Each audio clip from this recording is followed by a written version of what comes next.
હા પરેશ, હા.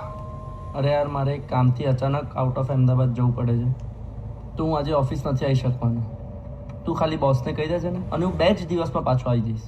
ક્યાં જઈ રહ્યો છો તું? હું રણુજા જઈ રહ્યો છું બીજ ભરવા, પણ આ વાત બોસને ના કહેતો તું.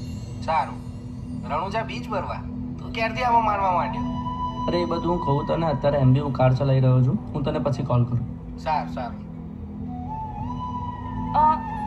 ભાઈ, હા તમે રણુજા જઈ રહ્યા છો? હા બેન.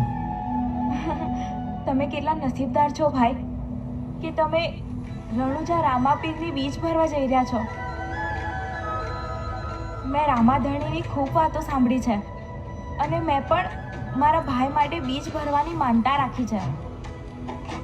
પણ એક કહેવત છે ને કે રામાધણીનો હુકમ થાય તો જ બીચ ભરવા જવાય, અને મને લાગતું નથી કે આ જન્મે તો મને રામાધણીનો હુકમ થાય. ભાઈ, હા તમે મારું એક કામ કરશો? હા બોલો ને બેન. હા, તમે મારા તરફથી આ રામાધણીને ચડાવી દેશો? બેન એક કામ કરો ને, હા, તમારી આટલી રણુજા જવાની ઈચ્છા છે, હું એમ પણ એકલો જઈ રહ્યો છું, તો તમને વાંધો ના હોય તો તમે બી મારી સાથે આવો.